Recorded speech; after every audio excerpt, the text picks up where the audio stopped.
반갑습니다. 오늘은 사루 2장 1절에 강림의 때가 되면 배도하는 일이 있고 그리고 멸망의 아들이 나타나고 이런 이야기를 합니다. 그리고 강림의 때가 된 모임 하나가 있다고 했는데 강림이 뭐예요? 재림을 말씀하시는 것이죠.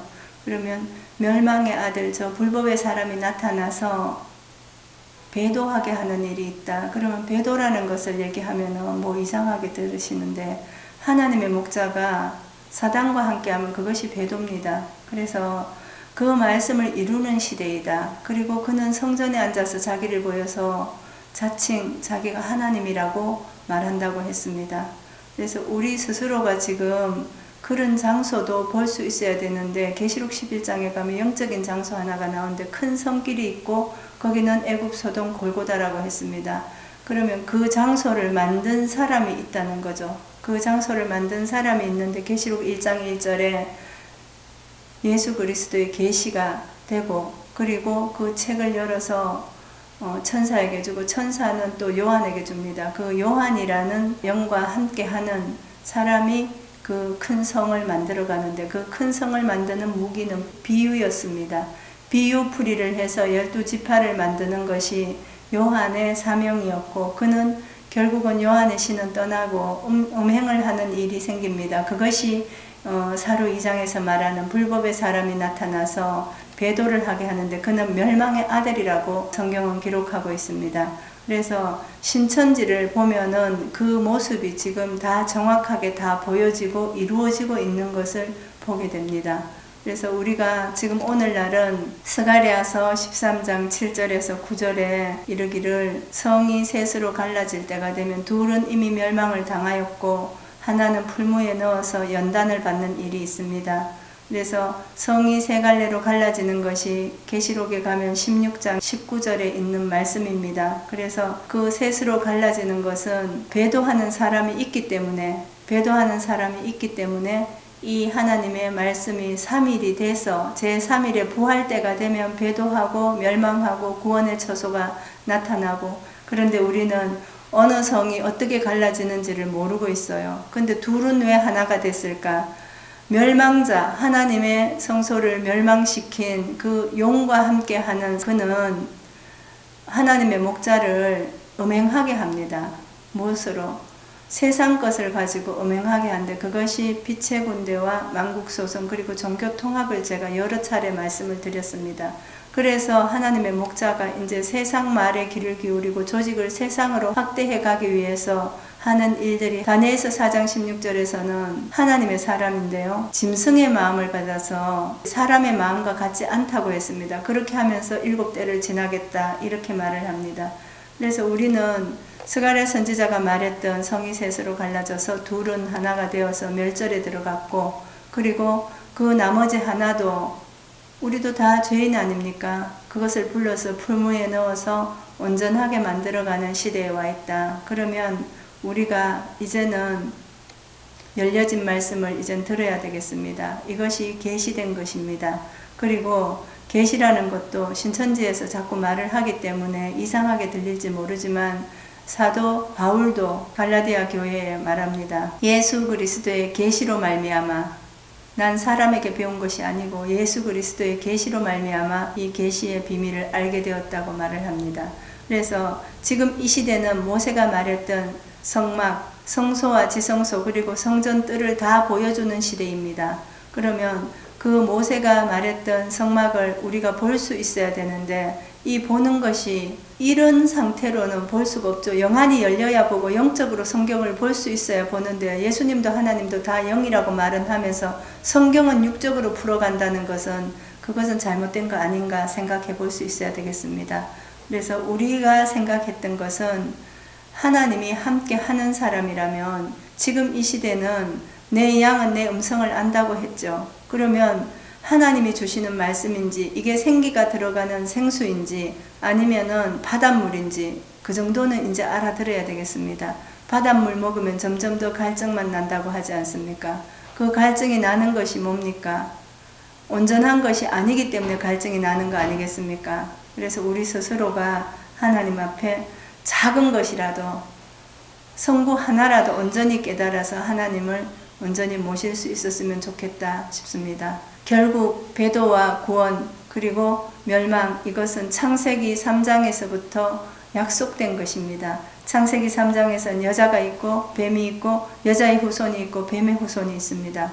뱀이 낳아서 뱀의 후손은 같은 영이죠. 그러나 여자가 낳은 후손은 뱀의 머리를 상하게 한다고 했으니까, 그러면 뱀과 여자의 후손은 영적으로 다른 길을 가는 것은, 이것은 말씀에서도 깨달아 알아볼 수 있지 않겠습니까? 그래서 우리가 말씀 가운데서 하나님 온전히 만나고 정말 배도하는 일이 우리 앞에 있다면 그것을 볼 수 있어야 되는데, 우리나라에는 많은 교단이 있습니다. 많은 교단이 있는데 비유를 가지고 12지파를 만든 교단이 하나 있습니다. 거기가 자칭 신천지인데 그 신천지가 무너지는 지금 세 갈래로 무너지는 성을 지금 보여주는 것입니다. 이미 배도의 기간이 지나갔습니다.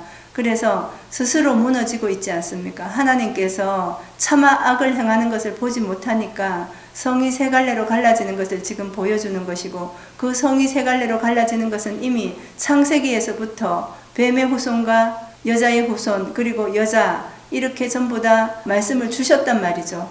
그러면 뱀은 멸망자가 될 것이고 여자는 음행을 했으니까 배도자가 될 것이고, 계시록 12장은 말하지 않습니까? 그리고 여자의 후손은 하나님이 철장 권세를 줘서 하늘로 이끌러 올라가는 아이가 되겠습니다. 그리고 누가복음 2장에서는 그 아이는 심령이 자라간다 했어요. 그리고 그 심령이 자라서 이스라엘의 흥망을 말한다 했습니다. 그럼 이스라엘의 흥망을 말할 수 있으면, 흥하고 쇠하는 것을 말할 수 있다면 그것이 예수 그리스도라고 말할 수 있겠습니다. 그래서 마태 16장에서 주는 그리스도시요 했습니다. 그 그리스도는 기름 발리운 자인데, 그 기름 발리운 말씀을 가진 자는 어떤 사람이냐? 요한일서 2장에서는 너희는 주께 받은 바 기름 부음이 너희 안에 거하나니 아무도 너희를 가르칠 필요가 없고 오직 그의 기름 부음이 모든 것을 너희에게 가르치며 또 참되고 거짓이 없으니 너희를 가르치신 그대로 주 안에 거하라고 했습니다. 그러면 거룩하신 자에게서 기름 부음을 받고 모든 것을 아는 사람들은 참되고 거짓이 없다고 기록을 했습니다. 그럼 우리가 그런 사람이 되어야 히브리서 9장에서 말하는 단번에 들이신 예수가 있고 두 번째 나타나실 땐 죄와 상관없는 자와 함께 하신다 했으니까, 죄와 상관없는 자가 되려면 기름 부음 말씀이 있어야 되지 않겠습니까? 그래서 오늘은 우리가 기름 부음 말씀을 받는 사람들은 판단받지 않는다고 고린도전서에서 말했습니다. 우리는 그런 말씀 가지고 있어야 되겠습니다. 성령은 하나님의 깊은 곳이라도 통달케 하신다 했고, 그렇게 성령이 함께 한 사람은 인치고 보증으로 성령을 주신다 했는데, 그 성령이 계시록 1장 1절에 천사가 되며, 천사는 19장에서 대언의 영으로 보내는 영이고, 그리고 22장에서는 성령과 신부가 할 때 그 성령이 육체인 신부 하나를 만나서 일을 하는 것입니다. 그가 22장 16절에서 예수님께서 교회들을 위해서 보내는 사자가 되겠습니다. 그러면 그 사자는 와서 무엇을 하느냐? 하나님의 말씀을 열어가는 거예요. 그것이 지금까지는 뭐라고 했습니까? 비유풀이를 했는데 이제는 비유풀이가 아니고 비밀을 증거하는 것입니다. 그래서 그 비밀을 증거받은 사람들이 마지막 시대에 사도이며 목자가 되는 것입니다. 그 숫자는 굉장히 미미합니다. 그들만 구원을 받는다는 것이 아니고 그 계시록 14장에 나온 어린 양이 어디로 인도하는지 따라가는 자들, 그리고 그들은 새 노래를 배운 자들이라 했습니다. 모세의 노래, 모세오경 우리가 다 알고 있습니다. 이제는 다 해석을 하지 않았습니까? 모세 시대에 있었던 것들을 지금 계시록에 와서 전부 다 답을 내어놓지 않았습니까? 그리고 어린 양의 노래, 예수님께서 사도들을 통해서 복음서를 열어주시고 이 성취의 때에 모든 것을 하고 있지 않습니까? 말씀을 드렸잖아요. 그러면 그 음성을 듣고 나오는 사람들이 하나님의 사람이고 그들이 새 노래를 배운 사람들이고, 그것을 우리는 어린 양이 어디로 인도하든지 따라가는 자, 그들이 되겠습니다. 그리고 계시록 21장에서 처음 하늘 처음 땅 없어지고 바다도 다시 있지 않을 때 하나님의 장막이 이 사람들과 함께 있다고 했죠. 그럼 이 사람들은 20장에서 본 첫째 부활에 들어가는 사람들입니다. 그 첫째 부활은 예수님과 함께 고린도전서 15장에서 함께 잠자던 영들이, 순교의 영들이 예수님이 첫 열매로 오실 때 그에게 붙은 자들로 나타나는데 우리는 그들이